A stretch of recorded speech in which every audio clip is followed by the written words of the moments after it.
मुझे व्यक्तिगत रूप से ये लगता है कि इसके लिए एक स्पेशल सर्विस अलाउंस आपको आपके सैलरी के साथ ऐड करना चाहिए और इसकी बात भी हम सदन में उठाएंगे। जैसे कि बताते हैं कि प्रति किलोमीटर के हिसाब से आपको जो है पैसे दिए जाते हैं और उसमें भी बाबू बोलते हैं कि क्या करना है और किस तरीके से करना है। इस किलोमीटर के बार को हटाते हुए आपको ट्रांसपोर्ट के जो अलाउंस है वो आपकी सैलरी के साथ ऐड हो। हम इसकी भी बात जो है सदन में रखेंगे।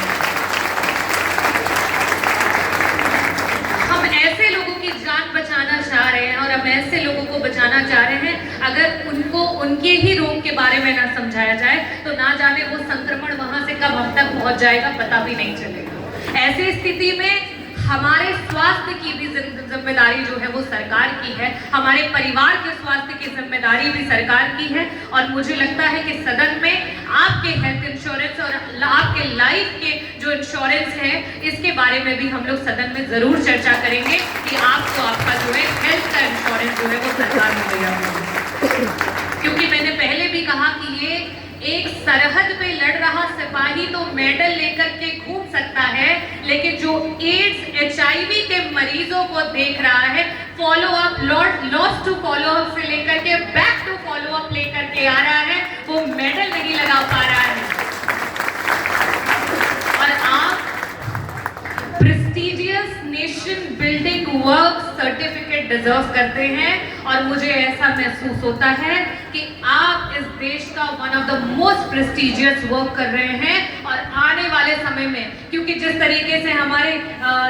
त्रिपाठी जी और शुक्ला जी ने कहा कि आप HIV वाले त्रिपाठी जी हैं और आप फलाने शुक्ला जी हैं HIV वाले, तो कम से कम इसको चेंज करते हुए एक प्रेस्टिजियस नेशन बिल्डिंग वर्क का सर्टिफिकेट हमारे कर्मचारियों को मिलना चाहिए।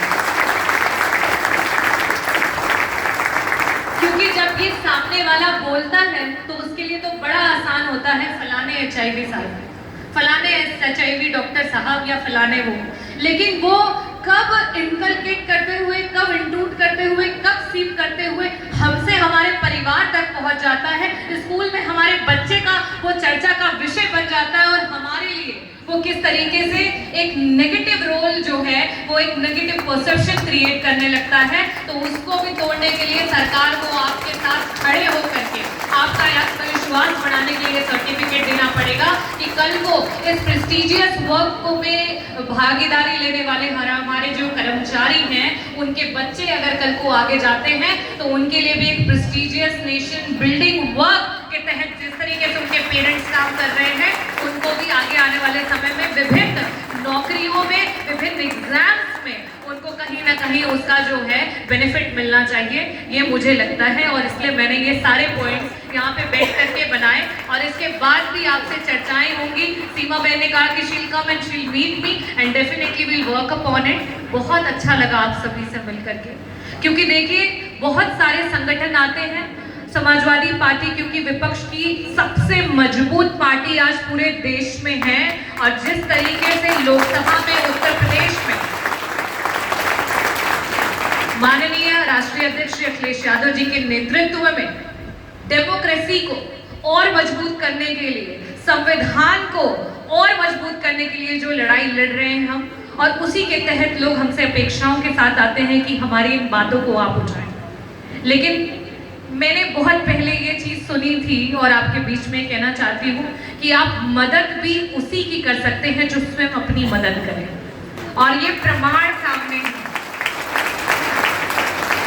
जब पंकज भाई से बात हुई थी तो मैंने उनसे यही कहा था कि चाहे कितना भी आपके साथ अत्याचार हो रहा हो, कितनी भी डिफिकल्टीज आप फेस कर रहे हो, लेकिन तब तक उसको नहीं माना जाएगा जब तक आप रोड पे नहीं उतरेंगे, जब तक आप सामने नहीं आएंगे, तब तक आप एकजुट नहीं होंगे, जब तक आप अपनी आवाज नहीं उठाएंगे। आज हमारे नेता प्रतिपक्ष जी के सामने ये पूरा का पूरा आपका जो एड्स कंट्रोल सोसाइटी का कर्मचारी संघ है वो यहाँ उपस्थित है। इसको प्रमाणित करता है कि आप संगठित होकर के अपने अधिकारों के लिए लड़ने के लिए आपने मुहिम बना ली है, आप तैयार हैं। और जब आप स्वयं ईश्वर रूपी यहाँ बैठ करके मन बना चुके चुके हैं, तो अब मुझे नहीं लगता कि किसी सरकार में इतनी दम है कि आपके अधिकारों को वापस छीने।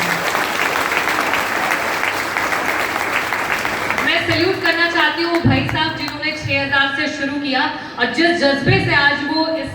प्रोग्राम में पार्टिसिपेट कर रहे हैं, क्योंकि वो सिर्फ अपने लिए नहीं पार्टिसिपेट कर रहे हैं, जो नई पीढ़ियां आने वाली हैं उनके लिए भी ये बहुत स्ट्रॉन्ग मैसेज दे करके जा रहे हैं कि जो हमने झेला, जो हमने कहा, वो हम अपनी आगे वाली जनरेशन्स को नहीं सहने देंगे। मैं उसके लिए आप सभी का हृदय से आभार व्यक्त करना चाहूँगी। मैं नेता प्रतिपक्ष से इसी मंच से अनुरोध भी करूँगी कि आने वाले सत्र में अगर अवसर मिले तो ज़रूर इस मुद्दे पे जो है आपके मुख से हम सभी लोग चाहेंगे, क्योंकि जब आप सामने से योगी जी को बोलते हैं तो मैं और सारा पूरा का पूरा उत्तर प्रदेश जो है उस चीज को देख करके मंत्रमुग्ध भी होता है और हमें बहुत साहस की अनुभूति होती है जब हम आपकी वाणी से सुनते हैं। और मैं आभार व्यक्त करना चाहूँगी आप सभी का कि इस प्रेस्टिजियस ओकेजन पे आप सभी ने मुझे आमंत्रित किया, और इस बार भले हम इस सैड होली और ईद के मिलन के कार्यक्रम को कर रहे हैं मन से सैड, लेकिन मैं एक प्रॉमिस जरूर करती हूँ आपसे कि 2027 में समाजवादी पार्टी की सरकार आ रही है, माननीय राष्ट्रीय अध्यक्ष जी मुख्यमंत्री बनने जा रहे हैं, और अगली होली और ईद आपकी जो होगी वो हैप्पीनेस की होली होगी, जीत की होली होगी, आपके रेगुलराइजेशन की होली होगी, आपके नियमितीकरण की होली होगी, आपके हक अधिकार की होली होगी, आपके प्रेस्टीज की होली होगी। आप इतने सालों से दुख को जी रहे हैं, आप इतने सालों से जो कष्ट को जी रहे हैं, उसके ऊपर आपकी जीत होगी, और हमारे जो युवा हैं उनको भी इस जीत से एक आगाज मिलेगा कि अपने अधिकारों के लिए लड़ो, अपनी आवाज को संयुक्त करो, एक मंच पे आओ, और तब जाकर के आप जो लड़ रहे हो उसे आप पूरा कर पाओगे। आप सभी को बहुत बहुत धन्यवाद। आवाज दो, आवाज दो, बाबा साहेब, संविधान, संविधान जिंदाबाद। बहुत बहुत धन्यवाद आप सभी। हमारी नेता कैसी हो, हमारी नेता कैसे हो,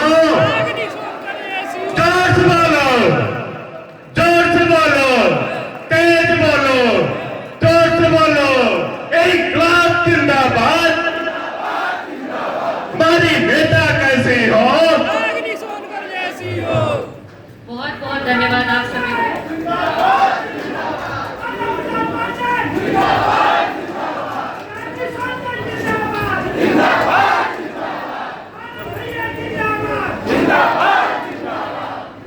बहुत बहुत धन्यवाद आप सभी को। जय भीम, जय भारत, जय समाजवाद। बहुत बहुत धन्यवाद बहन। वास्तव में